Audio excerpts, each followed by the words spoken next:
8 ayat 7 sampai 25. Dimulai dari Karena. Amin.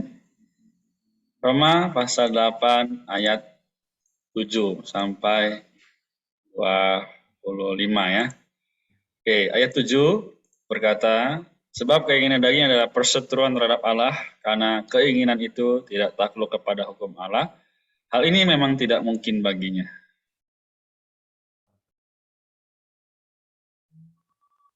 Kayak sebelumnya kedengaran nggak, Kak? Kedengaran? Oke, ayat 8. Mereka yang hidup dalam daging tidak mungkin berkenan kepada Allah. Ayat 9. Tetapi kamu tidak hidup dalam daging, melainkan dalam roh. Jika memang roh Allah diam di dalam kamu, tetapi jika orang tidak memiliki roh Kristus, ia bukan milik Kristus. Ayat 10. Ayat 10, tetapi jika Kristus ada di dalam kamu, maka tubuh memang mati karena dosa, tetapi roh adalah kehidupan oleh karena pembenaran. Ayat 11, jika roh Dia yang telah membangkitkan Yesus dari antara orang mati tinggal di dalam kamu, maka Ia yang telah membangkitkan Kristus Yesus dari antara orang mati akan menghidupkan juga tubuhmu yang fana itu oleh rohnya yang tinggal di dalam kamu. 12. Jadi saudara-saudara, kita adalah orang berhutang, tetapi bukan kepada daging, supaya hidup menurut daging.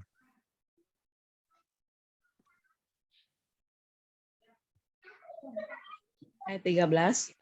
Sebab jika kamu hidup menurut daging, kamu akan mati, tetapi jika oleh roh kamu matikan perbuatan-perbuatanmu, kamu akan hidup.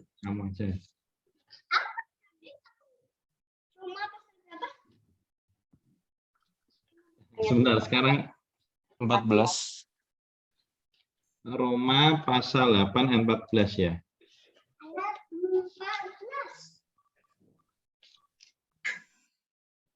Amin. 14.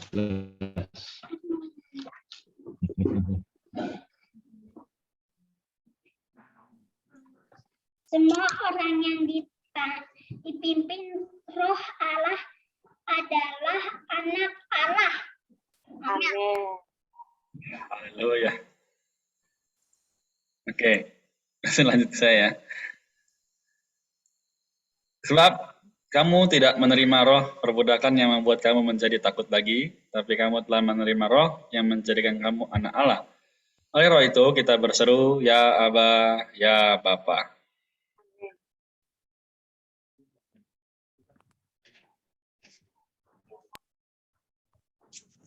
Ella. Ayat berapa ya? Ayat 16. Ayat 16, roh itu bersaksi bersama-sama dengan roh kita bahwa kita adalah anak-anak Allah. Amin. Ayat 17. Dan jika kita adalah anak, maka kita juga adalah ahli waris. Maksudnya, orang-orang yang berhak menerima janji-janji Allah yang akan menerimanya bersama-sama dengan Kristus, yaitu jika kita menderita bersama-sama dengan Dia, supaya kita juga dipermuliakan bersama-sama dengan Dia. Amin.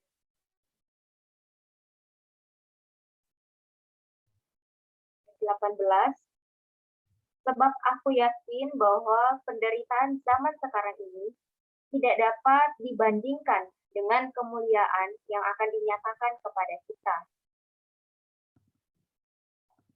19, sebab dengan sangat rindu seluruh makhluk menantikan saat anak-anak Allah akan dinyatakan. Karena seluruh makhluk telah ditaklukkan kepada kesia-siaan, bukan oleh kehendaknya sendiri, tapi oleh kehendak Dia yang telah menaklukkannya.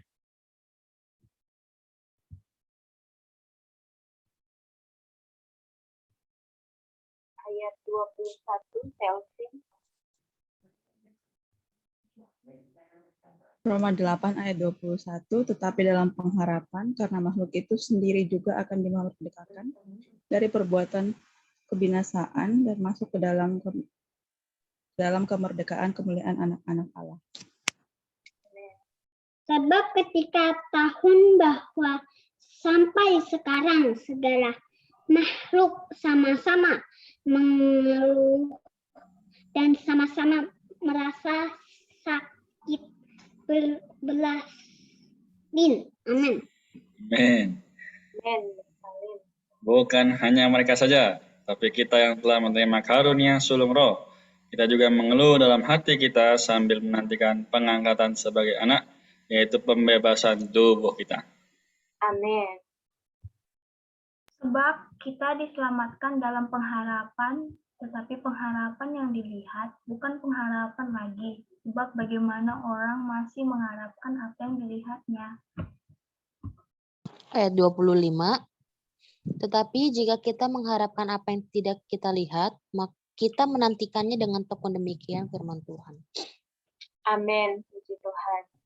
Sebelum masuk ke dalam Roma pasal 8 ayat 7 sampai 25 ini, kembali lagi untuk sedikit refresh gitu. Bahwa kenapa Tuhan Yesus itu memberitahu kepada kita bahwa kita itu harus memiliki hati seperti seorang anak kecil. Nah ini, sebenarnya adik Jojo ini, dia ada pembacaan Alkitab setiap hari, di sore hari, setiap hari. Nah, tapi dia itu suka juga kalau join untuk baca Alkitab dengan, biasa Kak Iva sama ada di Sister House juga kita ada pembacaan Alkitab, dia mau ikut. Dari sini juga belajar ya, kenapa Tuhan Yesus selalu mengingatkan bahwa perlu memiliki hati seperti seorang anak kecil. Maksudnya apa? Ini yang terus mendambakan, gitu. Mendambakan untuk berjumpa dengan Tuhan, mendambakan untuk bertemu, maksudnya di sini dalam artian membaca firman Tuhan gitu. Oke, sekarang kita masuk ya teman-teman di dalam Roma pasal 8 ayat 7 sampai 25 di sini kita akan bahas di Roma pasal 8 ayat 7 sampai 25 ini adalah sebelumnya kita bisa lihat ya bahwa sebenarnya janji Tuhan atau kehendak Tuhan di dalam kitab Roma ini adalah membawa anak-anaknya ini untuk menerima kemuliaan. Gitu. Namun dalam proses ini dia perlu membebaskan manusia yang diperbudak oleh dosa, yaitu melalui caranya yaitu dikuduskan. Dikuduskan artinya dia menjadi milik Allah. Manusia menjadi milik Allah. Ya kita lihat di sini di dalam Roma pasal 8 ini berbicara mengenai Kristus yang berbunyi atau roh ini yang adalah perwujudan dari Allah Tritunggal ini berbunyi atau tinggal di dalam setiap orang yang percaya. Kita lihat teman-teman di ayat 8 berkata bahwa ayat 9, tetapi kamu tidak hidup dalam daging, melainkan dalam roh. Jika memang roh Allah tinggal di dalam kamu, jika memang roh Allah tinggal di dalam kamu. Nah, kalau kita tidak akan hidup di dalam daging kalau roh Allah ini tinggal di dalam saya juga teman-teman di sini. Tetapi jika orang tidak memiliki roh Kristus, ia bukan milik Kristus. Kalau kita lihat dengan ayat di kalimat di atas itu satu kontradiksi ya, ada tetapi gitu. Tetapi kamu tidak hidup dalam daging, melainkan dalam roh. Jika memang roh Allah tinggal di dalam kamu. Tapi kalau roh Allah tidak tinggal di dalam kita, satu aspek kita bukan hanya milik Kristus, tapi kita akan hidup di dalam daging. Jadi lanjut lagi di ayat 10. Satu aspek ini kita lihat bahwa ketika roh ini ada di dalam kita, maka kita menjadi milik Kristus. Ayat 10, tetapi jika Kristus ada di dalam kamu, maka tubuh memang mati karena dosa, tetapi roh adalah kehidupan oleh karena pembenaran. Amin, puji Tuhan. Kita juga satu aspek dikuduskan, kita juga dibenarkan melalui roh itu yang tinggal di dalam kita. Dikatakan di ayat 11, di sini ini roh yang seperti apakah yang ada di dalam saya juga teman-teman. Jika roh dia yang telah membangkitkan Yesus dari antara orang mati tinggal di dalam kamu, maka ia yang telah membangkitkan Kristus Yesus dari antara orang mati akan menghidupkan juga tubuhmu yang fana itu oleh rohnya yang tinggal di dalam kamu. Wah, ini ayat yang seringkali ya kita lihat dikutip gitu kan, dibuat status gitu. Tapi maksudnya apa sebenarnya? Kita akan lihat. Karena dikatakan di sini, kalau roh ini yang membangkitkan Yesus dari antara orang mati tinggal di dalam kamu, baru ada hasilnya. Tinggal di dalam kamu ini maksudnya yang seperti apa? Kita lihat ya, kalau pasti rata-rata ini Ella sama Bella juga sudah punya Alkitab yang ada catatan kakinya. 11 catatan kaki 2, ayat 11 catatan kaki 2 di sini berkata bahwa ini satu panjang sekali ya, perkara tinggal ini adalah menunjukkan bagaimana proses kita. Kita bisa, 11.3, bukan 11.2, 11.3. Di sini kita bisa lihat di catatan kaki 92, maaf, saya lupa tadi. 92, yaitu berumah atau tinggal. Jika kita membiarkan roh Allah Tritunggal berumah di dalam kita, memiliki tempat yang cukup memadai bagi dia bermukim di dalam kita, maka dalam pengalaman kita, kita akan berada di dalam roh dan tidak lagi berada di dalam daging. Jika demikian, dia sang roh akan meluas dari roh kita ke dalam jiwa kita yang diwakili oleh pikiran kita, dan akhirnya akan memberikan hayat kepada tubuh kita yang fana. Puji Tuhan, inilah maksud dari tinggal itu. Artinya tinggal ini adalah perkara kerjasama juga antara satu aspek roh sudah ada di dalam kita, roh perwujudan dari Allah Tritunggal ini sudah ada di dalam kita. Namun dia perlu, yaitu di mana dia perlu kerjasama dengan kita, yaitu kita memberikan dia leluasa gitu. Memberikan di sini dikatakan memiliki tempat yang cukup memadai. Artinya dari kita pun, dari saya juga teman-teman di sini perlu membiarkan roh ini bekerja di dalam kita. Misalnya kita lihat di dalam kitab Galatia ya, bagaimana orang yang senantiasa dipimpin oleh roh. Baiklah, di kitab Galatia berkata bahwa baiklah hidupmu dipimpin oleh roh. Maka hasilnya dalam Galatia pasal 5 ini ada buah-buah roh gitu. Hasilnya ada kasih, sukacita, damai sejahtera, dan seterusnya. Kalau di kitab pembacaan kemarin yang kita baca bahwa kalau kita ini hidup oleh roh, maka kalau kita meletakkan pikiran kita di atas roh, maka yang hasilnya adalah hidup dan damai sejahtera. Ini bukan perkara, aduh maksudnya seperti apa ya? Saya di daging, saya ada dalam daging nggak ya? Saya ada dalam roh nggak ya? Ini kita bisa lihat langsung ya hasilnya bagaimana, yaitu kalau ada damai sejahtera dan ada hayat, ada hidup, maka pastinya kita sudah ada di dalam roh. Kita apapun yang kita kerjakan kita ada di dalam roh. Sebenarnya tujuannya apa teman-teman kalian di sini? Tujuan dari kita senantiasa membiarkan Kristus berumah tinggal di dalam kita supaya yang tadi dia meluas dari pikiran kita, dari emosi kita, dari tekad kita, bahkan sampai ke tubuh kita yang fana ini. Sehingga walaupun kita mungkin ya malam ini teman-teman satu aspek ya, ada roh Allah di dalam saya juga teman-teman. Satu aspek perlu ada kerjasama. Di sini beberapa dari teman-teman ya sudah kita juga sama-sama ya belajar gitu, menyangkal diri kita gitu. Perkara bekerja sama membiarkan roh ini bekerja dalam kita itu perkara kita menyangkal diri kita gitu. Bagaimana mungkin kita ada tugas gitu, kita ada kesibukan ini dan itu, tapi kita belajar ya semoga cepat sembuh. Semoga cepat sembuh Bella. Belajar bagaimana membiarkan roh ini leluasa gitu, leluasa dalam kita. Jadi puji Tuhan ya, tujuannya adalah supaya kita dimuliakan. Yaitu kita bisa lihat di dalam ayat 17 ya, saudara-saudara teman-teman, kita bisa baca bersama-sama. Jika kita adalah anak, maka kita juga adalah ahli waris. Maksudnya, orang-orang yang berhak menerima janji-janji Allah, yang akan menerimanya bersama-sama dengan Kristus, yaitu jika kita menderita bersama-sama dengan Dia, supaya kita juga dimuliakan bersama-sama dengan Dia. Satu aspek fakta yang kita dapatkan bahwa ketika roh Allah ini tinggal di dalam kita, maka kita menjadi milik Allah, kita menjadi anak-anak Allah, yang artinya anak-anak Allah ini menerima janji, menerima kita sebagai ahli waris yang menerima janji yang Dia berikan kepada kita. Janji ini adalah apa?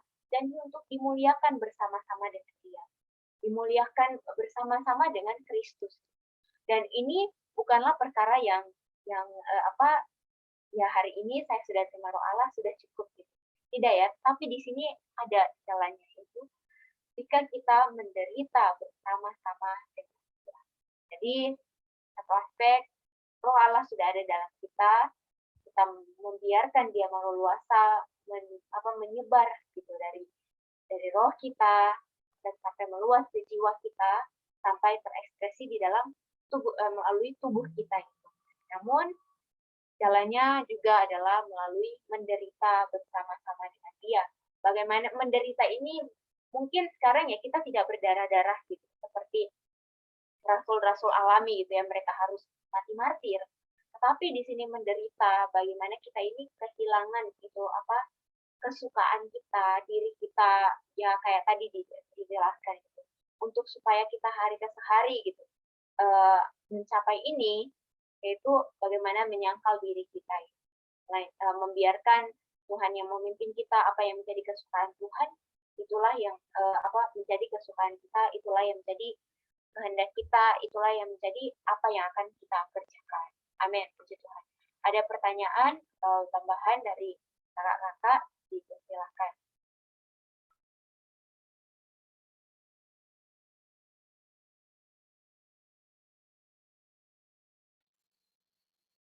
Atau dari Ella, Selvin ada share atau mau tanya? Silakan.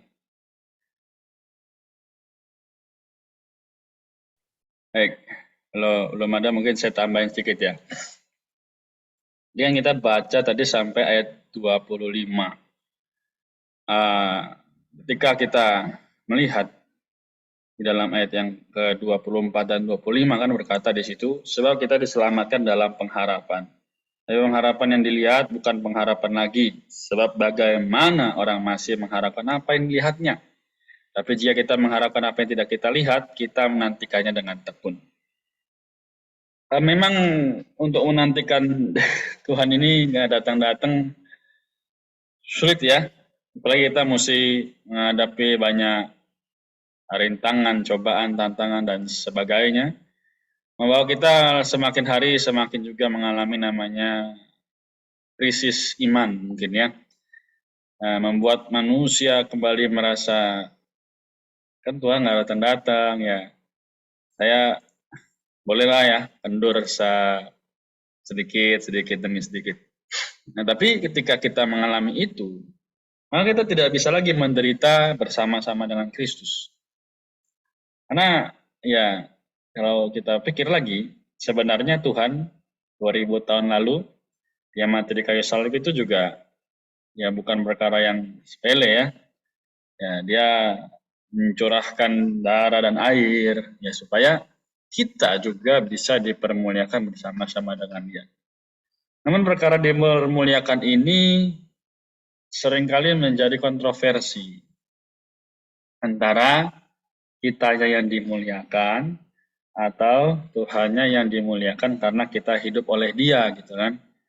Nah, ini juga menjadi dorongan bagi saya, semoga juga bagi teman-teman sekalian, agar bisa kembali menyadari dan kembali lagi mempersembahkan diri. Ya.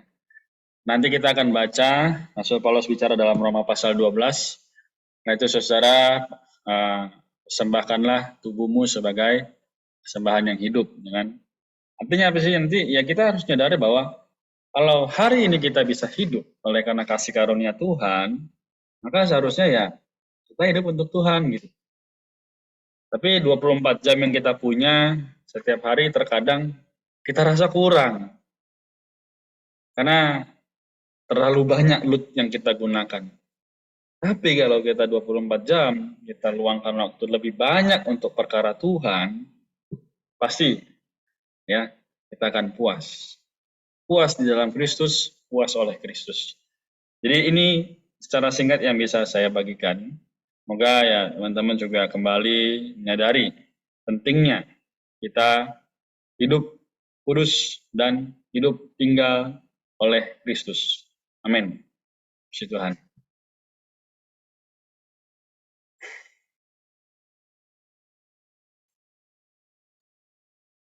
Amin. Atau kalau tidak ada lagi, ditutup saja.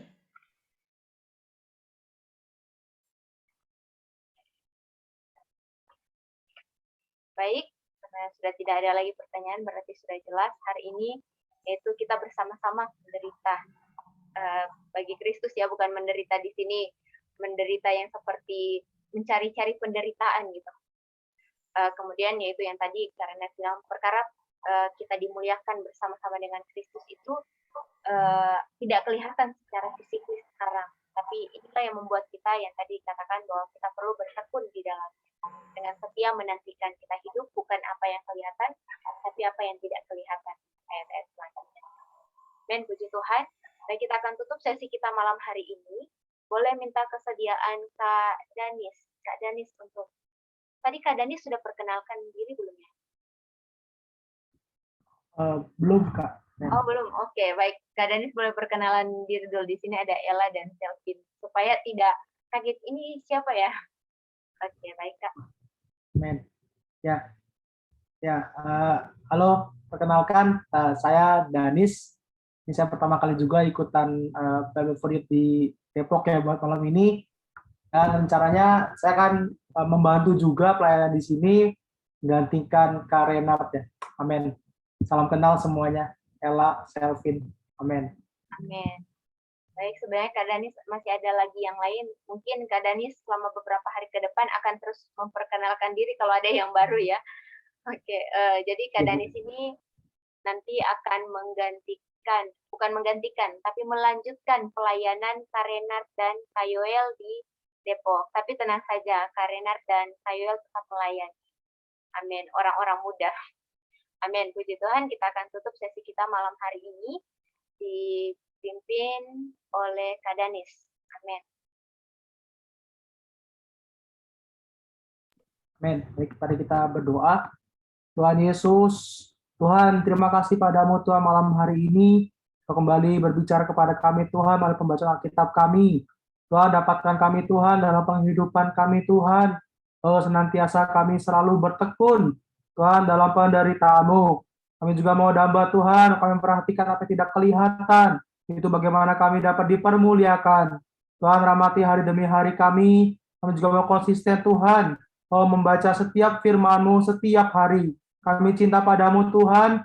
Kasih juga Tuhan teman kami yang baru tadi vaksin juga Tuhan. Kiranya meskipun badannya drop tadi Tuhan, yang Kau kuatkan. Tuhan Yesus, kami cinta padamu. Amin. Amin, puji Tuhan. Terima kasih Kak Danis.